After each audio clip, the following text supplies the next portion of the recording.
So Asperger's in women, here are 3 reasons it's not diagnosed, and they're quite shocking.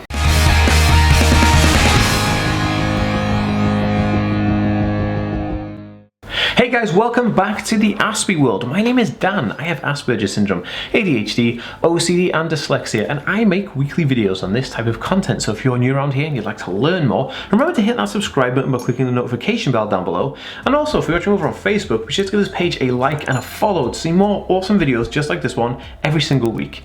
What's up? Welcome back, different thinkers, to the AspieWorld, where we think differently daily. What's going on? Guys, I am so pumped. I just released a membership website, actually a world exclusive, a world first premium autism membership website where you can subscribe for a monthly fee and have access to monthly courses, monthly download PDF guidebooks, monthly interviews with different people. Could be someone who makes apps for autism or a doctor working on in the field, and also every month group video chat with me where I can coach you personally and you can ask me direct questions to help you in your life and help improve your life and the condition in your life. I'm super pumped about it. It's called levelupautism.net. Get over there right now, hit that subscribe button, join. It's gonna be awesome, and I'll see you on the lives.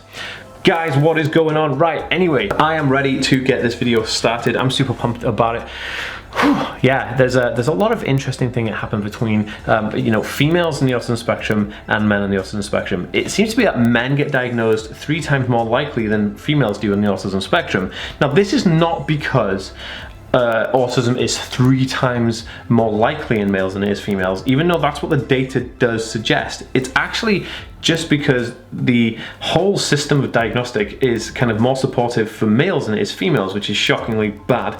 But that's how it is, and there's 3 reasons for, girls get misdiagnosed all the time, and sometimes in many cases they don't get any diagnosis at all. So rather than girls being diagnosed with like bipolar, or girls being diagnosed with like some other kind of issue like anxiety or whatever, they actually they just don't diagnose girls at all. So you get these people who are struggling, these women on the spectrum who are struggling their entire lives. They go for a diagnostic assessment, and then they come out kind of completely confused because they have no diagnosis, no official diagnosis, nothing, no terms, no help, no nothing, and it annoys me. But I'm going to list 3 of the reasons why women actually missed off the diagnostic criteria for autism and Asperger's syndrome. So let's get into it. Okay, so the first one is old research.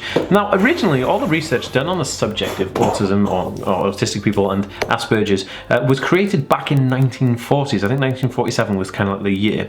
And this research was focused on behaviour in boys almost exclusively, which overshadowed a lot of the years to come in terms of how the autism beliefs of diagnosis were characterised. So people were taking up this old kind of like document which was basically saying that girls didn't have autism because they only studied it on boys.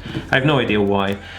And this became like the common purpose of, or the common idea of what we're doing. Like, oh yeah, well, girls can't get it, so we just look at boys. And so when someone's looking at diagnosing somebody, they're going to say, well, first of all, they're not a boy, so yeah, we'll just put autism to a side for a second. So they're not even looking from the get-go. This is really frustrating. It's actually quite shocking because this is never the case, and there's so many complications with just saying that it's gender specific. You can't, you can't, or sex specific. You can't do that. There's no way. Okay, there's no way. So old research was to blame for a massive majority of the fact that so many women are missed out of having their Asperger's diagnosis, which is just, it annoys me so much. But people like the National Autistic Society are doing great work into re-educating and running courses on this to kind of like flip that back around, because it's just getting ridiculous. Okay, so number 2 is the professional attitude, right? Now this is very interesting. A lot of the time, misdiagnosis of autism in girls is due to the attitude of the medical professional who's undertaking the assessment, and is rigid to the old way of thinking of autism in males. And so it's kind of like they kind of they're almost like blinkered into the stuff that they do, because when you go to school and you're researching stuff, all of the people who are practitioners of it all learn the same kind of research, and so they're looking at the research from a certain angle, and it almost gives them this kind of attitude, especially the older school ones and the older generation ones, because they're not up to date with any of the new research. Some of them, not all of them, but a lot of them are, and especially I'd say in like the United States and Canada, they're very like the research is still oldie worldy compared to like the modern, more like up-to-date research that's going on. And so because of this, professional attitudes do get impacted by that kind of schooling that they've had, or the education that they received when they did their doctorates, and then that influences then their judgment on if someone's on the autism spectrum or not. When you're doing diagnostic criteria, they're not looking with a clean slate of just a new pair of eyes, and it's madness that it actually still happens. It's just crazy. Masking. Now, masking is a huge one, and what masking is when somebody will kind of act a certain way to cover up their traits of autism so that they kind of become normal in the eyes of society.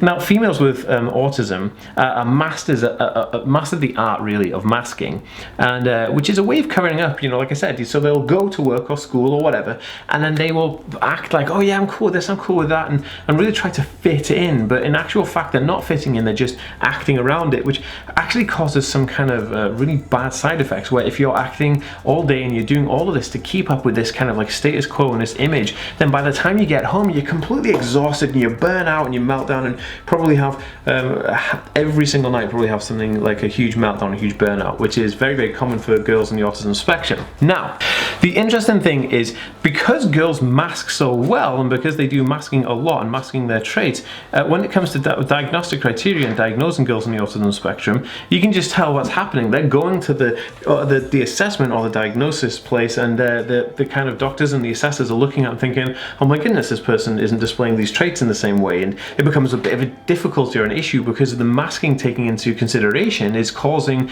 the ability to really know what's going on to be a little bit more cloudy, which just calls for better techniques and more professional assessors, really. But your Joe Blogg's average assessor isn't going to know all of these things, especially if they're running off the fact that their professional attitude stinks a little bit, or that the older research is the research that they're actually going to. So this kind of creates this bubble almost, where these shocking facts for women it's just set up to fail at the moment. But like I said, the National Autistic Society are making progress. They are making things. There's loads of progressives trying to change the way that girls are kind of looked upon of being on the autism spectrum, and I think for the better. And I'm really here, and I'm proud to support it. And I'd love to know, if you have any questions, pop in a comment down below. I read and respond to every single one, so I'd love to do that. If this video helped you, give it a thumbs up, and if you think it can help somebody else, share it on Facebook and Twitter. And as always, if you haven't subscribed to my channel or like this Facebook page, please do that right now. I'll see you next time, guys. Peace.